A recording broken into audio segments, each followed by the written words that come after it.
नमस्कार दोस्तों, वी के कोचिंग सेंटर में आपका स्वागत है। दोस्तों आज हम इस वीडियो में पढ़ेंगे यूपी बोर्ड मैथ का अच्छा नंबर प्रश्नावली 8C का क्वेश्चन नंबर 6 डॉक्टर मनन सर की बुक। दोस्तों ये क्वेश्चन नंबर 6 जो है एनसीईआरटी बुक में मिलेगा, डॉक्टर मनन सर की भी बुक में आपको मिल जाएगा। तो दोस्तों वीडियो को लास्ट तक देखिएगा, वीडियो अच्छा लगे तो शेयर कीजिएगा, पहली बार चैनल को देखना चैनल को सब्सक्राइब कर लीजिएगा ताकि आने वाली वीडियो की नोटिफिकेशन आपको मिलती रहे। दोस्तों यदि अभी 1 से 5 तक क्वेश्चन को नहीं देखें तो डिस्क्रिप्शन में इसका लिंक दिया गया, आप उसको देख लीजिएगा या फिर प्ले लिस्ट से भी आप इसको देख सकते हैं।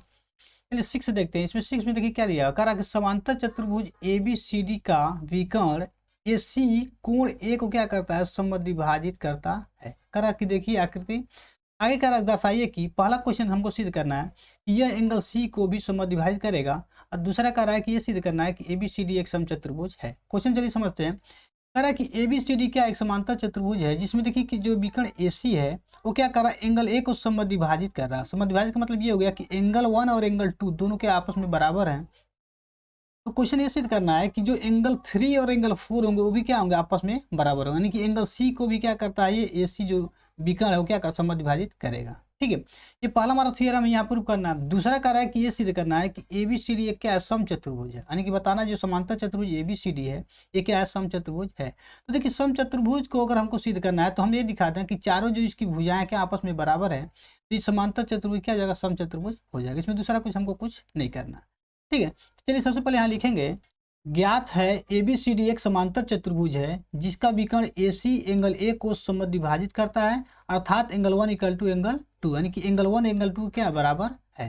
अगला हेडिंग डालेंगे सिद्ध करना है। सिद्ध करना देखिए दो चीज हमको सिद्ध करना है। पहला सिद्ध करना है कि विकर्ण AC एंगल C को समद्विभाजित करता है, यानी कि जो AC विकर्ण है वो क्या करेगा, C को भी समद्विभाजित करेगा, अर्थात एंगल 3 इक्वल टू एंगल 4। यानी हमको ये दिखाना है कि एंगल 3 और एंगल 4 भी क्या होंगे, आपस में बराबर। पहला हमको ये दिखाना है। दूसरा दिखाना है कि ABCD ये क्या है, समचतुर्भुज है। ठीक है, अगला हेडिंग डालेंगे उपपद। और उपपद में हम ये प्रूव करेंगे पहले फर्स्ट वाले को। ठीक है, कि विकर्ण जो AC है वो क्या करेगा, एंगल C को भी समद्विभाजित करेगा। तो सबसे पहले यहाँ ध्यान दीजिए, ये देखिए क्या है कि जब ABCD एक समांतर चतुर्भुज है तो AB समांतर क्या होगा DC के, और ये क्या होगा AC एक तिर्यक रेखा होगा, तो एंगल 4 और एंगल 1 क्या होगा, आपस में बराबर। तो यहाँ लिखेंगे क्योंकि AB समांतर DC तथा AC क्या है, तिर्यक है।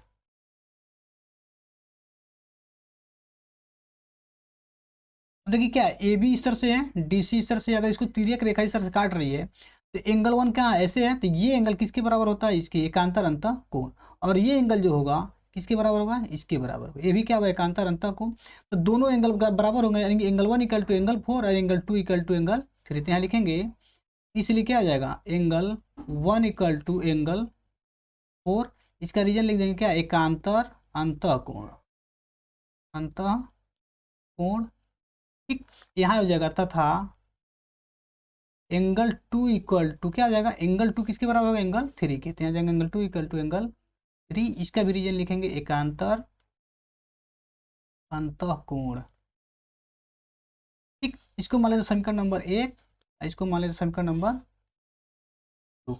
अब देखिए क्या है, क्वेश्चन में हमारा क्या दिया हुआ है, कह रहा है कि AC जो है एंगल A को समद्विभाजित करता है, अर्थात क्या है, एंगल 1 इक्वल टू एंगल 2। यहाँ लिखेंगे चूंकि एंगल 1 इक्वल टू एंगल 2, इसको मान लीजिए समीकरण नंबर 3। अब देखिए एंगल 1 एंगल 2 के बराबर है, एंगल 2 3 के बराबर है, और क्या आ जाएगा 1 भी 4 के बराबर है। इस तरह से हम देखेंगे कि जो चारों कोण होंगे क्या होंगे, आपस में बराबर होंगे। यहाँ लिखेंगे समीकरण 1 2 व 3 से क्या हो जाएगा, angle 1 equal to angle 2 equal to angle 3 equal to angle 4, अर्थात क्या आ जाएगा, क्वेश्चन हमको ये दिखाना था कि एंगल 3 इक्वल टू क्या है, एंगल 4। तो इसको हम लिख देंगे अर्थात में कि अर्थात angle 3 equal to angle 4, angle 3 equal to angle. और क्वेश्चन हमको यही प्रूव करना था कि 3 और 4 भी क्या होंगे, बराबर होंगे। तो आगे यहाँ लिखेंगे, अतः विकर्ण AC एंगल C को भी समद्विभाजित करता है। ये हमको क्या करना था, पहला प्रूव करना था, ये हमने प्रूव कर दिया। चलिए अगला पार्ट प्रूव करते हैं। अगले पार्ट में हमको प्रूव करना है कि जो ABCD हमारा समांतर चतुर्भुज है वो क्या होगा, समचतुर्भुज होगा। तो यहाँ डालेंगे हेडिंग क्या, सेकंड पार्ट, लिखेंगे त्रिभुज ABC में।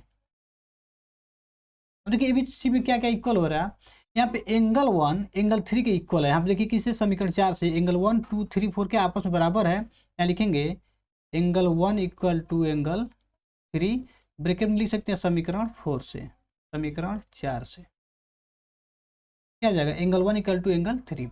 अब देखिए किसी भी त्रिभुज में अगर दो कोण बराबर हैं तो उनके सम्मुख भुजा क्या होंगे, बराबर होंगी। यानी एक के सामने क्या है BC और 3 के सामने क्या है AB, तो एक के सामने क्या जाएगा, यहाँ लिखेंगे इसलिए BC इक्वल टू AB।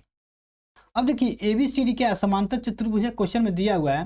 तो देखिए क्या है, जब ABCD समांतर चतुर्भुज है तो AB के सामने क्या होगा, DC है, तो AB और DC बराबर होंगे। और BC के सामने क्या AD है, तो AD और BC भी बराबर होंगे। यहाँ लिखेंगे चूंकि AB बराबर क्या DC तथा AD बराबर BC, ठीक है। समांतर, इसका रीजन लिखना चाहते हैं लिख सकते हैं, समांतर चतुर्भुज की सम्मुख भुजा। क्या लिखेंगे, रीजन लिखेंगे समांतर चतुर्भुज की सम्मुख भुजा क्या होती है, आपस में बराबर होती है। तो देखिए AB बराबर AD, सॉरी AB बराबर DC, AB बराबर DC और AD बराबर BC, यानी कि ये साइड इसके बराबर है और ये साइड इसके बराबर है। तो देखिए ये दोनों बराबर है, तो इसका मतलब इसके सामने ये भी बराबर होगा, यानी ये भी क्या है, डबल लाइन कर सकते हैं, और ये भी, यानी चारों साइड क्या होगा, आपस में बराबर। तो यहाँ लिखेंगे इसलिए AB बराबर BC बराबर CD बराबर DA, इसको लिख सकते समीकरण नंबर 5 डाल देंगे। यहाँ लिखेंगे अतः ABCD एक समचतुर्भुज है, ये भी प्रूव करना था, तो हमने इसको भी प्रूव कर दिया, यहाँ लिख देंगे। ठीक, तो दोस्तों ये वीडियो आपको कैसा लगा कमेंट करके बताएगा। वीडियो अच्छा लगा तो हम शेयर कीजिएगा। मिलते हैं अगली वीडियो में अगले क्वेश्चन के साथ, तब तक के लिए जय हिंद, वंदे मातरम।